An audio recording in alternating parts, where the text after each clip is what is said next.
अस्सलाम वालेकुम। मेरा नाम डॉक्टर फैसल रशीद ख़ान है। मैं कंसल्टेंट साइकियाट्रिस्ट हूँ। आज मैं बात करूँगा डिप्रेसिव इलनेस या डिप्रेशन की बीमारी के बारे में थोड़ी सी तफसील के साथ, डिटेल के साथ।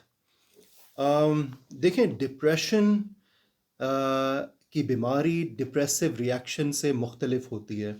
जो डिप्रेसिव रिएक्शन होता है वो कुछ किसी परेशानी के नतीजे में कोई लॉस हुआ है, एग्ज़ाम फेल हो गया, रिलेशनशिप ब्रेकअप हो गया, उसके बाद उदासी होना, मायूसी होना, नींद ना आना, भूख ना लगना, ये एक नॉर्मल ह्यूमन रिएक्शन है जो कुछ घंटों में, कुछ हफ्तों में, कुछ दिनों में बेहतर हो जाता है।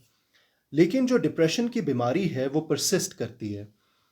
जो उसमें बुनियादी प्राइमरी सिम्टम है वो है लो मूड, यानी डिप्रेस्ड मूड, जिसमें पेशेंट्स बताते हैं कि दिल उदास रहता है, डॉक्टर साहब खुशी महसूस नहीं होती, दिल में सैडनेस होती है, खफगी होती है, I don't feel happy from inside. ये सारी वो स्टेटमेंट्स होती हैं जो मूड को डिस्क्राइब करती हैं।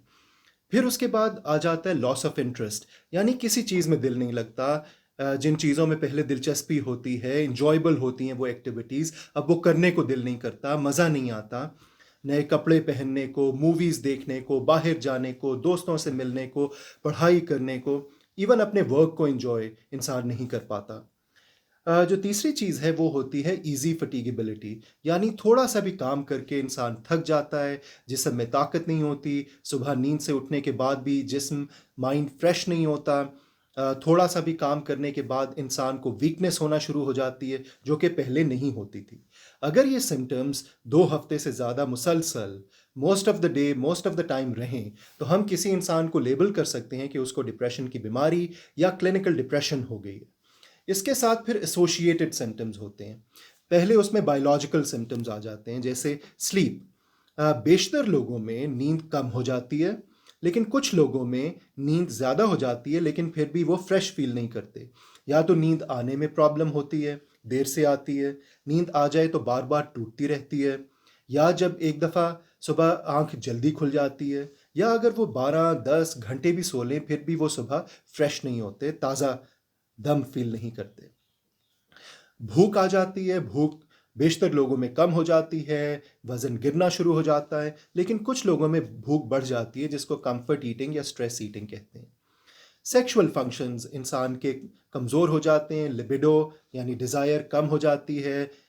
मर्दों में इरेक्टाइल डिसफंक्शन, प्रीमेच्योर इजैकुलेशन जैसे मसाइल आ सकते हैं। विमेन में पेनफुल इंटरकोर्स हो सकता है, ऑर्गेज़म के प्रॉब्लम्स हो सकते हैं, डिज़ायर कम हो जाती है, दिल नहीं करता सेक्स करने को। फिर उसके बाद मेंसेस में इश्यूज आ सकते हैं विमेन में, मेंस्ट्रुअल इरेगुलरिटीज़ आ सकती हैं, डिले आ सकता है पीरियड्स में, हैवी ब्लीडिंग हो सकती है, या हो सकता है पीरियड्स मिस होना शुरू हो जाए। फिर उसके बाद मेमोरी में प्रॉब्लम आते हैं। लॉन्ग टर्म मेमोरी में इशू नहीं होता, शॉर्ट टर्म मेमोरी में इशू होता है, क्योंकि इंसान का ब्रेन फोकस नहीं कर पा रहा होता। कंसंट्रेशन के मसाइल होते हैं क्योंकि सेरोटोनिन के लेवल्स ब्रेन में कम हुए होते हैं। फिर जैसे जैसे बात आगे बढ़ती है तो ख़यालात आना शुरू हो जाते हैं, वर्थलेसनेस के, हेल्पलेसनेस के, होपलेसनेस के। मैं किसी काबिल नहीं हूँ, मैंने ज़िंदगी में कुछ हासिल नहीं किया, मैं एक नाकाम इंसान हूँ, मेरी ज़िंदगी का कोई मकसद नहीं है। ना आने आने वाले वक्त में कोई उम्मीद नज़र आती है, मायूसी नज़र आती है। फिर एक वक्त आता है जब इंसान को ख़ुदकुशी के ख़यालात आना शुरू हो जाते हैं, मुझे भी मर जाना चाहिए, ज़िंदगी ख़त्म हो जानी चाहिए, इस ज़िंदगी से तो मौत बेहतर है। फिर वो ख़ुदकुशी की कोशिश भी कर सकते हैं, सुसाइडल अटेम्प्ट हो सकती है, या कंप्लीटेड सुसाइड भी हो सकती है जिसमें इंसान की जान चली जाती है। तो ये वो सिम्टम्स हैं डिप्रेशन के, क्लिनिकल डिप्रेशन के, जिसके साथ पेशेंट्स प्रेजेंट कर सकते हैं। डिप्रेशन माइल्ड भी होती है, मॉडरेट भी होती है, सिवियर भी होती है। जो माइल्ड डिप्रेशन होती है उसमें इंसान को सिम्टम्स आ रहे होते हैं लेकिन उसकी फंक्शनिंग इंटैक्ट होती है, सोशल, ऑक्यूपेशनल, डोमेस्टिक, वो काम पे भी जा रहे हैं, अपने घर का भी ख्याल रख रहे हैं, अपनी पढ़ाई भी कर पा रहे हैं। लेकिन मॉडरेट डिप्रेशन में फंक्शनिंग इफेक्ट होना शुरू हो जाती है, फोकस नहीं होता पढ़ाई पे, ग्रेड्स गिरना शुरू हो जाते हैं, काम पे फोकस नहीं होता, इरिटेबिलिटी आ जाती है, घर पे गुस्सा निकलता है, बच्चों पे गुस्सा निकलता है, इनकम जो है वो गिरना शुरू हो जाती है, फंक्शनिंग इफेक्ट होना शुरू हो जाती है। और सिवियर डिप्रेशन हम तब कहते हैं जब फंक्शनिंग बहुत बुरी तरह मुतासर हो, या इंसान को खुदकुशी के ख़यालात आना शुरू हो जाएँ।